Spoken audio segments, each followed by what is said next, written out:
La Douze, en Dordogne, ce paisible village de 800 habitants à 18 km au sud-est de Périgueux donne son nom à l'une des disparitions les plus mystérieuses. Celle de Didier Seignol, devenu depuis 31 ans l'affaire du disparu de la Douze. Sur ces images, on le voit fêter son doctorat en biologie cellulaire. Tout bascule le 27 janvier 1994. Ce soir-là, comme à son habitude, il part à son entraînement de foot. Ses parents se souviennent d'une soirée ordinaire.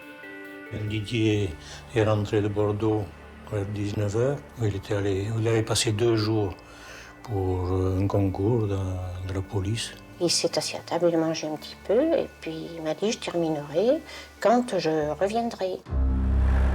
5 km seulement séparent le club de foot de la ferme familiale.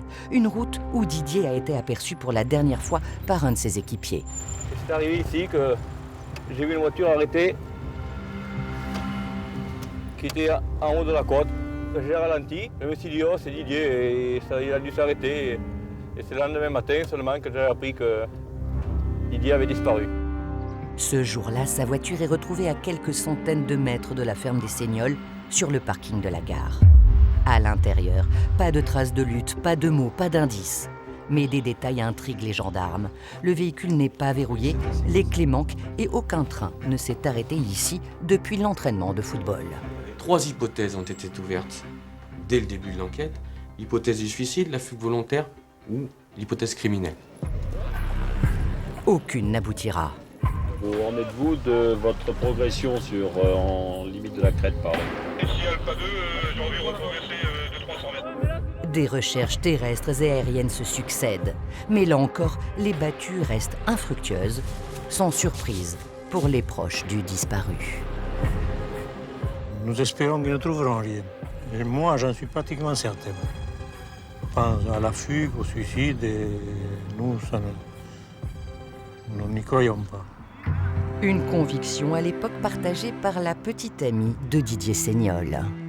Au moment de sa disparition, j'ai cherché partout. J'ai regardé tout ce qu'il y avait dans l'ordinateur. Le trentenaire partageait sa vie avec cette jeune institutrice rencontrée pendant leurs études à Limoges. Il n'était pas très extraverti, mais bon, c'est quelqu'un sur qui on pouvait compter. Et c'est vraiment pas quelqu'un qui serait parti comme ça du jour au lendemain, tout quitter. Il adorait ses parents. Des parents dont la vie s'est figée au soir de la disparition de leur unique fils. Alors voici sa chambre. Voilà, quand il est arrivé, il a tout laissé. Il s'est changé. Il a posé son sac, ses chaussures, tous ses vêtements, tout son courrier là. On attend. Une longue, très longue attente, ponctuée d'appels à témoins, de fortes récompenses et même de recours à des radiesthésistes. Une quête aussi illusoire que désespérée. On en a fait beaucoup. On a fait beaucoup de choses, mais on ne sait plus. On est tellement fatigués que on n'a plus la force, on n'a plus le courage.